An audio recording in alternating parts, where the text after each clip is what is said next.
So Charlie Kirk died yesterday, and I realized that I'm late talking about it. That's because I was out of town when it happened, and when I came home, I didn't really feel like talking about it. I decided to sit back and wait and try to process my thoughts before I came in and told y'all how that I was feeling about it. First of all, I think we all need to start right here. I think everyone needs to condemn political violence, always first and foremost. I don't care what side of the political aisle you're on. I don't care how full of hatred you may be. I don't care which way you land in the religious spectrum, whether you believe in a God or you don't believe in a God. I just think that everyone out there needs to stop with the knee-jerk reactions, and everyone needs to come together and condemn political violence. Political violence is never the answer. You don't beat shitty ideas and bad opinions with violence, because when you use violence against shitty opinions and bad ideas, you turn those shitty opinions and bad ideas into a martyr, and you turn those things into a hero, and they don't need to ever be made that way. So violence is never the answer in any case. And so what happened yesterday was truly tragic and a dark day in American history, and my condolences goes out to Charlie Kirk's children. I truly do feel empathy and sympathy towards them, even though he's a man that had none. And I want to tell you kind of how it was that I found out that it had happened. I had went out of town. I was going to take a break and get away from this for a minute, and I was sitting in a restaurant eating sushi and drinking a beer, and I looked up and I seen News Nation on the TV, which is nothing new around here. You see that in every place you go. And I saw him on the TV. They were showing clips of him and stuff. And so I just thought, okay, they're showing Charlie Kirk. And I couldn't hear it, so I just continued to eat my food. And then I looked up and realized that the headline said Charlie Kirk shot. And it took me a minute for it to sink in, because it didn't seem real. I kept looking at it and going, shot? What do they mean shot? I was totally kind of taken back by it. And then I got on my phone and I saw what had happened, and I realized it was real, and it began to sink in as I was sitting there, and it was one of those things that was just truly hard to process. Charlie Kirk should not have went out that way. Regardless of how I feel about him as a person, I don't think that that's how he deserved to go out. I don't think anyone does. So again, I always want to start by condemning political violence. But I do want to read you a quote from Charlie Kirk, and I'm not trying to do this as a gotcha moment. I do have a point coming, I promise. But Charlie Kirk said, "I think it is worth it. I think it's worth it to have a cost of, unfortunately, some gun deaths every single year so that we can have the Second Amendment to protect our God-given rights. That is a prudent deal. It is rational." Now, when I saw what happened, one of the first thoughts that went through my head is a quote that I use here on the channel quite a bit. I always say, this is the hill I'm willing to die on. And I say that because I myself have had death threats. I say that because I get hate mail every day. And I'm always looking over my shoulder when I'm out and about. So I say that quote quite a bit. I say, this is the hill that I'm willing to die on. And when I watched the video of Charlie Kirk, I said to myself, well, that was the hill that Charlie Kirk was willing to die on. And that quote that he made was a quote that he was willing to die on. Another quote that Charlie Kirk made that he was willing to die on, he said, "I think empathy is a made-up New Age term that does a lot of damage." So Charlie Kirk was willing to die on that hill with those ideas. And Charlie Kirk built his platform on racism and hatred and bigotry and homophobia and transphobia and hurting other people. Now, I'm not saying he deserved what he got. He absolutely didn't. That's not how that it should have ever been carried out. But that's the platform that he built. And that was the hill that he was willing to die on. And one of the reactions that I'm seeing from a lot of people is that, well, this guy just wanted to go out and express his ideas. This guy just wanted to go out and have healthy debates. No, this guy didn't have healthy debates. This guy had some of the most toxic debates that I've ever heard in my life. And I would have never sat down and entertained an idea with him, because of his racism and because of his bigotry and because of the stances that he took.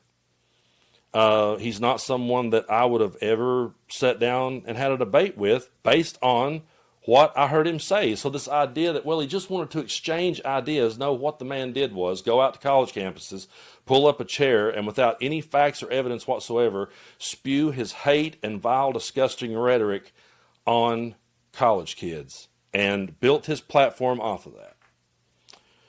So if you want to read other quotes or see other quotes of Charlie Kirk, they're all over the internet. So if you're one of these people defending this saying, well, you know, I had respect for the guy, he had a right to his opinion, I encourage you to really go deep dive into his opinions and really listen to what it was that he had to say.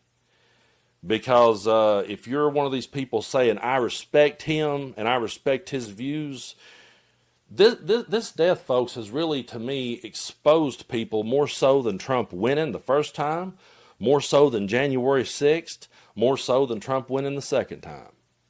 The reaction that I'm seeing from people and the way that they're painting this, that this was just this really good dude that just wanted to go out and sit down and have healthy debates, that's not at all what was going on. And it just exposes either A, complete and total ignorance from the person, or B, that racism, bigotry, homophobia, transphobia, hatred, and no empathy was not a deal breaker for those people.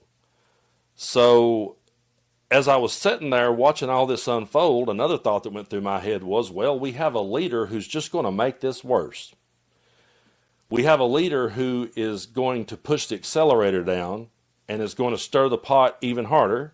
And that's what Donald Trump did, because he immediately went out without any evidence whatsoever. They don't have the shooter yet. At the time that I sit down to make this video, they've not found who done it. They detained 2 people, questioned them, and let them go. That's what I heard when I sat down to do this video. So far, no one's been arrested.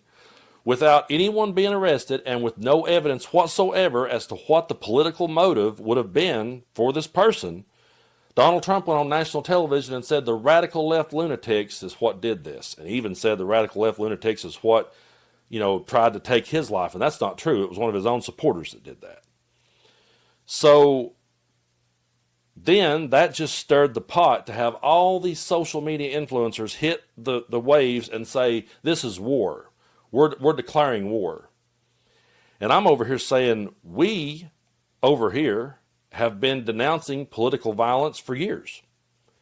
We have been over here denouncing it and calling it out for years. So their side has always been hell-bent on revenge, hell-bent on wanting a civil war. And at a time when Donald Trump could have tried to cool the room down, he just, with no evidence whatsoever, blamed it on the radical left. And that's what the influencers are doing, is blaming it on the radical left without one shred of evidence as to where the shooter stood politically. And so I don't know how we're ever going to come together in this country when we have a leader who refuses to ever bring us together. And it's really sad to me that this is the place now that we're in. Yesterday, as that was happening, another school shooting happened. And we don't know the children's names. I went looking and couldn't find the names. But we have school shootings in this country on a daily basis. We've had so many of them that I have to be reminded which one was which. And I don't see outrage from people. I don't see people getting outraged. I just see people like Charlie Kirk saying, well, that's just the price for freedom. So the video of Charlie Kirk dying is truly horrifying. It's disgusting. And again, he didn't deserve to go out that way. But if that video disturbed you and got you good and angry, got you pissed off, that's what gun violence does to children in school too. So all of your outrage that you have right now over Charlie Kirk, I wish you would have expressed that same outrage about all the children that have died. And maybe we could have came together and maybe we could have worked to stop this senseless violence. again, I will always condemn political violence. It's never the answer, folks.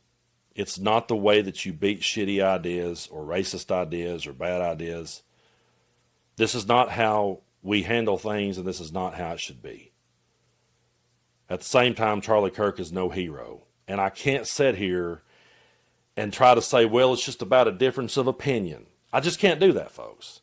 And I know there's people on my side that would have loved to have had the opportunity to go out and debate Charlie Kirk. But the reason why that I wouldn't is because I'm not going to sit down and debate someone so openly racist. I don't see where the debate is with opinions like that. Because I don't want to see those opinions normalized. I don't want to see those opinions sane washed. And I don't want to see those opinions made out to be heroic. So it's tragic. It's a sad day. And I hate that it happened. I truly wish that Charlie Kirk was still with us. And I wish that Charlie Kirk could have maybe grew up eventually. I wish that Charlie Kirk could have maybe one day seen the error of his ways. I wish that Charlie Kirk could have one day came around to a voice of true reason. When I'm saddened about Charlie Kirk, I'm saddened for what could have been. Because he did have the gift of gab. He did have charisma. He was able to connect with people. And it would have been great if he could have used that ability to bring people together and to unify each other instead of saying all the racist, vile, disgusting shit that he said. So, it's a sad and dark day for this country. And my condolences goes out to his children. And that's really all I have to say about it. I'm sure I'll have more to say in the coming days. I know I was late talking about it, but I didn't want to give a knee-jerk reaction. And I needed time to sit back and think about it. And that's just how I see it. So you're free to see it however you want to. And I just hope that we can eventually find a place where we can all come together and exchange ideas, not platform racism and hatred.